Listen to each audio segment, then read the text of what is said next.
I did not choose to tell this story to accuse anyone. I tell it because some silences are more dangerous than lies. There are events that belong to politics, and there are events that belong to history.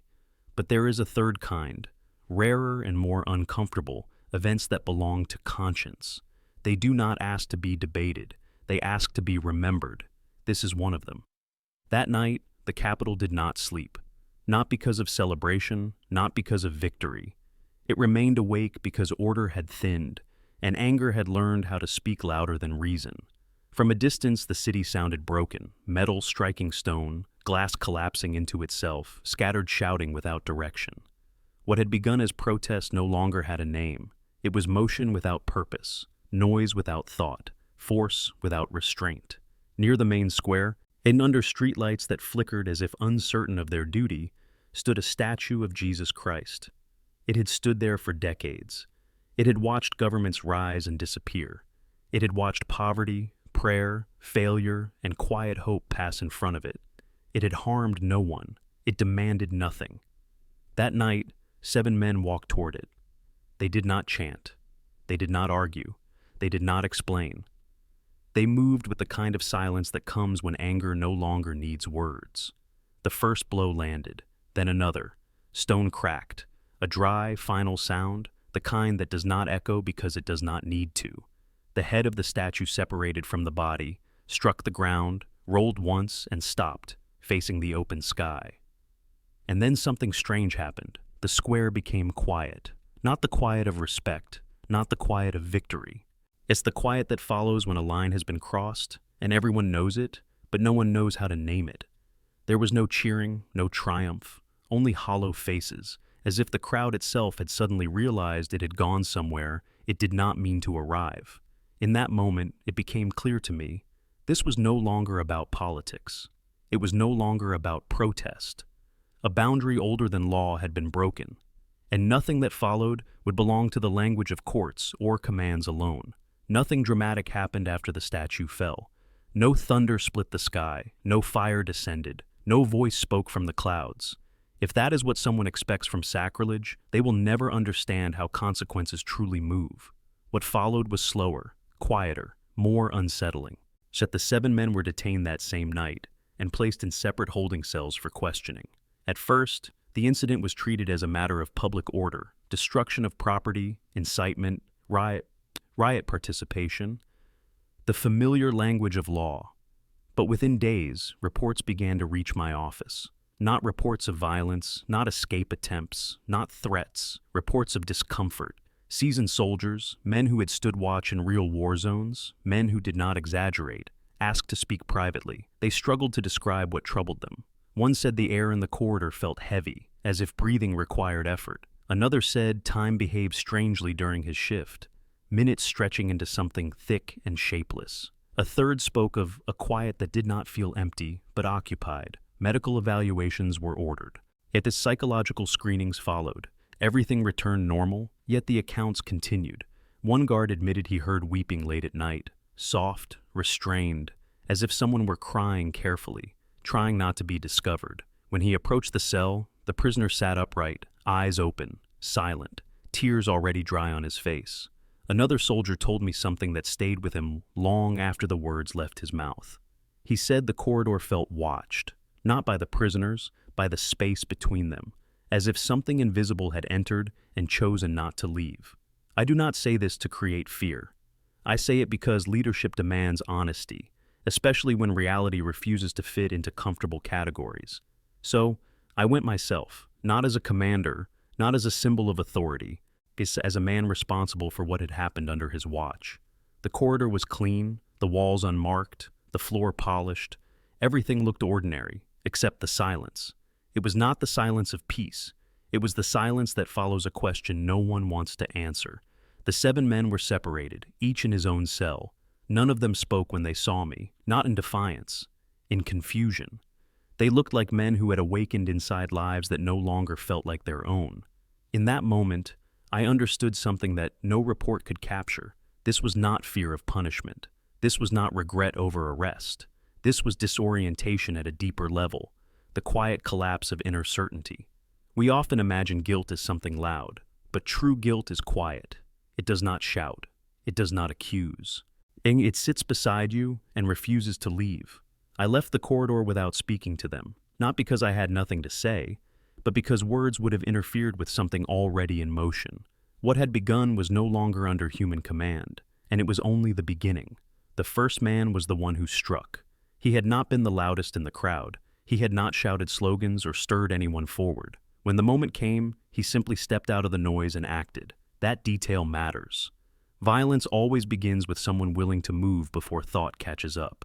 When I asked to see him, the medical team warned me in advance. There was nothing clinically wrong. No broken bones, no nerve damage, no signs of neurological injury. Scans were clean, blood tests ordinary, and yet his right hand no longer obeyed him. It was not paralyzed, it was not numb, it simply refused loyalty. He sat across from me holding that hand close to his body, fingers curled inward, as if gripping something only he could see. I asked him to lift it. Slowly, with visible effort, he raised it halfway. Then it began to tremble. Not violently, not dramatically. It shook the way a person shakes when standing before something they regret but cannot undo. He stared at his own hand, not with pain, but with fear. "It doesn't hurt," he said quietly. "It feels alive. It just isn't mine anymore." The doctors had tried everything: medication, therapy, repetition, until even repetition lost meaning. Nothing changed. Then came the detail that unsettled them. Every day, without exception, the hand would begin to close, not suddenly, gradually. As if completing a decision made somewhere else. The fingers pressed into the palm until skin broke and blood appeared. He did not scream when it happened, he only watched.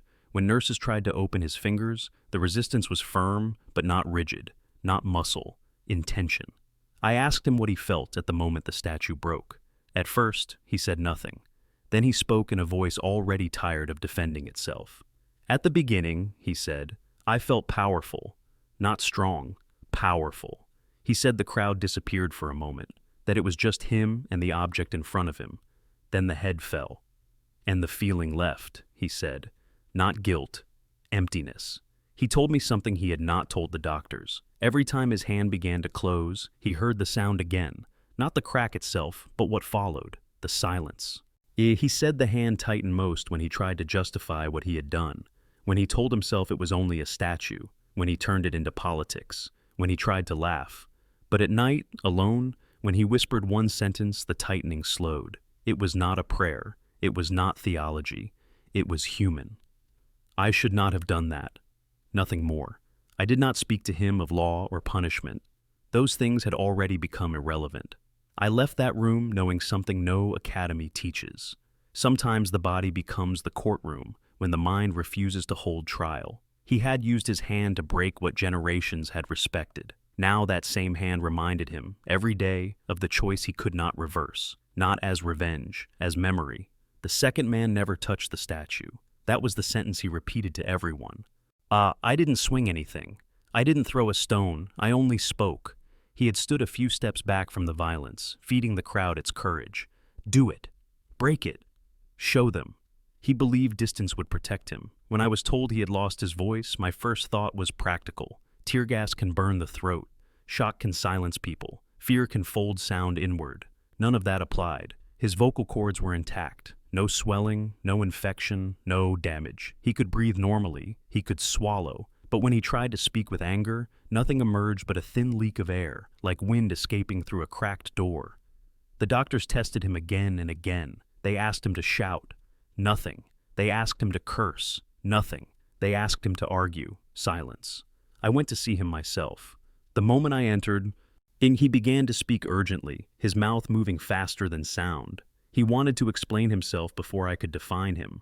That alone revealed how deeply words had once protected him. I raised my hand and asked him to slow down, to speak only when you can hear yourself. He shook his head, frustrated, desperate. Then something unexpected happened. His shoulders dropped. The urgency left his face. He looked down at his hands. His lips moved again. "I'm sorry," he whispered. The words were quiet, but they were clear. The room went still. The doctor looked at me. I looked at him. I asked him to repeat it. Again the apology came, fragile, but real. Then I asked him to say something else. Anything. He tried to accuse the police. No sound. He tried to defend himself. Silence. Then, almost as an experiment, I asked him to speak as if he were alone. Not persuading, not provoking, not escaping, just speaking truthfully. His voice returned, weak, uncertain, but present. And in that moment, I understood. His voice had not been taken from him. It had been narrowed. It would only pass through truth. When his words carried manipulation, incitement, or self-deception, they collapsed before leaving his mouth. He began to cry, not loudly, quietly. The kind of crying that happens when a person realizes the tool they trusted most no longer obeys them. All my life, he whispered, words were my strength. He could move people. He could create distance between himself and consequences. He could stand behind language while others acted. That night, he thought his hands were clean. Now he understood. And words can strike as hard as hammers. He asked me if his voice would ever fully return. I did not answer directly. Instead, I told him this. Speech is not a right without weight. Words are bridges between one conscience and another. When they are used to push others into destruction, those bridges eventually collapse. He nodded slowly. Before I left, he asked one final question, barely audible. Why can I still apologize? I answered him honestly. Because remorse does not need volume. Because truth does not shout. Because the voice that builds can survive where the voice that destroys cannot. I left that room without satisfaction. Only clarity. Freedom of speech is often celebrated. Responsibility of speech is rarely discussed. That man had not lost his voice. He had lost permission to misuse it. And that loss frightened him more than prison ever could. The remaining 5 men did not share the same affliction. Conscience is not mechanical. It does not punish in identical shapes. It studies the inner structure of a person and presses where resistance is weakest. None of them escaped untouched. One of them laughed constantly, not with humor, not with defiance. A thin, repetitive sound, arriving without invitation. Tears ran down his face while he laughed, as if two opposite storms were trapped in the same body, unable to separate. The doctors called it a disorder of affect, a mismatch between feeling and expression, a term designed to close the conversation. But when I asked him why he laughed, he did not answer like a patient. He answered like a tired man. If I stop, he said, I will hear what I'm trying not to hear. I asked what that was.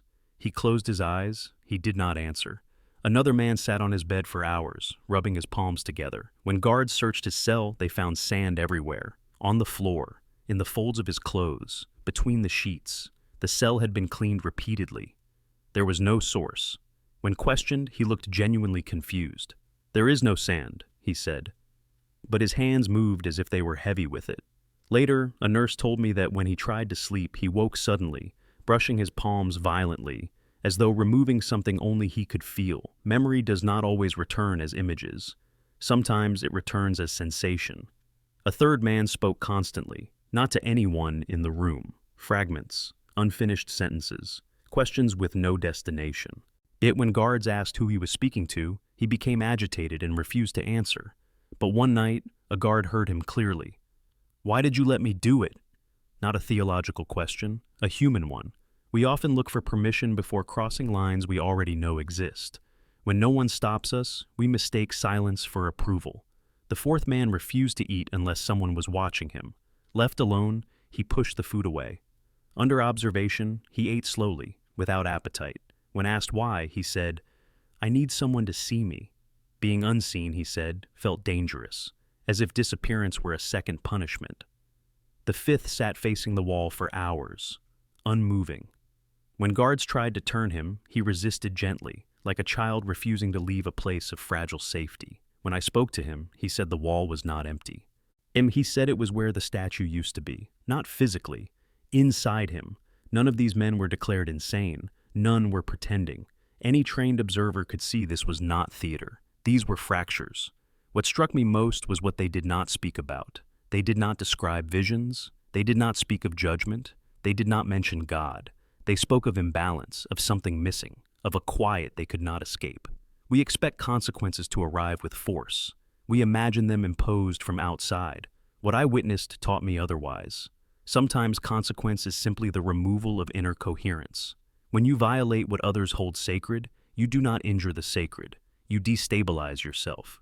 Because reverence is not about objects, it is about restraint. Knowing where to stop, even when anger invites you forward. Those 5 men crossed the same line together. Now each stood alone on the other side, carrying a weight no one had given them, and no one could take away. Many people believe stories end where punishment begins. 7 men arrested, 7 cells, justice applied, order restored.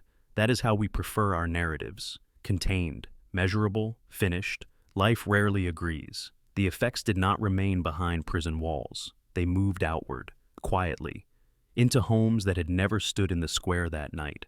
It began with the mothers. None of them were sick. None were questioned by police. None had been present at the riot. Yet, one by one, they reported the same thing, without knowing of each other. They could no longer sleep, not from fear of arrest, not from shame, from dreams. In the dreams, their sons stood alone in an empty square. No crowds, no shouting, no soldiers, only their child calling their name. And behind him, not rubble, not blood, an absence.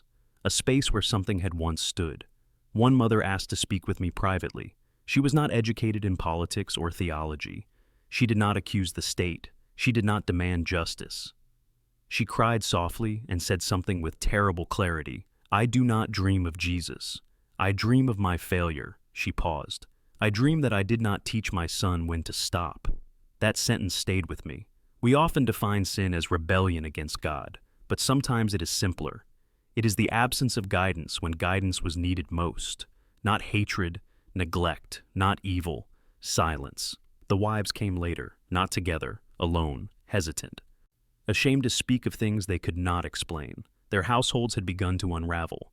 Children fell ill without clear cause. Fevers that came and went. Weakness that resisted treatment. Doctors found nothing certain. Medicine helped briefly, then failed again. Work disappeared. Contracts ended without explanation. Money grew thin. Arguments multiplied. No threats, no warnings, no visible enemy. One woman asked me quietly whether the government was doing something to them, punishing them indirectly. I told her the truth. The state had done nothing. This was not retaliation. This was consequence without intention. And then I understood something painful. Responsibility does not always stop at the person who acts, not because guilt spreads, but because damage reshapes environments. Its families breathe the air their members poison. Children drink from wells their parents allow to be contaminated. This is not divine vengeance. It is moral physics. When a sacred boundary is shattered, the shock does not travel upward toward heaven. It travels outward, through relationships, through trust, through stability. The families were not guilty, but they were affected, and that distinction matters. Guilt accuses, consequence instructs. And the instruction was mercilessly clear. An immoral act never belongs to one person alone. It waits, it travels, until someone, somewhere, decides to stop it. As these stories reached me, something changed, not in my office, in me. I had always believed that leadership was measured in control. Control of borders, control of weapons, control of crowds, control of narratives. And I had been trained to think in the language of stability and response. But standing at the center of what was unfolding, I saw how shallow that definition was. Leadership is not only about preventing chaos. It is about guarding meaning before chaos becomes possible. That night in the square, the statue had not been protected by law because it was stone. It had been protected by something quieter, an unspoken agreement that some things are not targets. Not because everyone believes the same thing, but because everyone understands what happens when nothing is treated as untouchable. When that agreement failed, the law arrived too late. Silence, I learned, is not neutral. Silence in the face of desecration is participation without fingerprints. I began to ask myself questions I had avoided. Had we become so careful about offending that we forgot to protect what millions hold sacred? Had our fear of appearing authoritarian become permission for contempt? These were uncomfortable questions, but comfort has never been a reliable guide to truth. I began speaking with religious leaders, Muslim and Christian, not to stage unity, not to draft statements, but to listen. What surprised me was their agreement. None asked for revenge. None called for violence. None demanded punishment beyond the law. They asked for something far more difficult: respect. They asked for leaders willing to draw clear lines, calmly, firmly, without apology. One imam told me something I did not expect. If they had destroyed a mosque, he said, I would feel the same grief, not for the building. For what breaking it teaches the young. That sentence explained everything. Desecration is education. It teaches that nothing is beyond contempt. And when nothing is sacred, everything becomes disposable, including human life. This was not a Christian issue. It was a human one. When a society loses reverence, it does not become free. It becomes unanchored. And that is where extremism finds its home, not in belief, in the vacuum left by mockery and nihilism. I finally understood why the consequences I witnessed were so intimate, so internal, so quiet. The real damage was not to stone. It was to the moral immune system of the community. We can survive poverty. We can survive political failure. We can survive pressure from outside. But a society that laughs at what others hold sacred begins to decay from within. A law without moral foundation becomes fragile, and fragile law invites violence. I could issue decrees, I could deploy soldiers, I could rebuild monuments, but none of it would matter if restraint itself was not rebuilt, because laws restrain bodies. Only conscience restrains souls. I returned to the 7 men one last time, not as a judge, not as a symbol of the state, as a witness. By then, none of them asked about their sentences. None argued about fairness. None spoke of politics. Those concerns had been displaced by something heavier. They had learned what many never do. You cannot injure God. You can only injure your own peace. One of them said something that surprised me. I understand now why nothing happened when the statue fell, he said. No thunder, no fire, no punishment. He paused. If something had happened immediately, I would have blamed God. He looked down at his hands. Now I have no one to blame but myself. That insight did not come from theology. It came from living inside the consequence. They had expected punishment to arrive from outside. Instead, what left them was something more fragile and more valuable. Inner calm, not violently, not suddenly. It withdrew slowly, like light at the end of day, until they realized they were living in a kind of dusk that did not lift. One man said he could no longer enjoy silence. Another said noise frightened him. One admitted that prayer, which he once mocked, had become the only place his thoughts stopped colliding. None of them spoke of visions. None claimed divine encounters. They spoke only of absence. Peace had stepped away. I did not promise them relief. I did not offer absolution. That is not the role of government. But I told them something they did not expect. A conscience that hurts, Ben Mamen, I said, is proof that something alive still remains inside you. A dead conscience feels nothing. They listened. For the first time since the riot, they were fully present.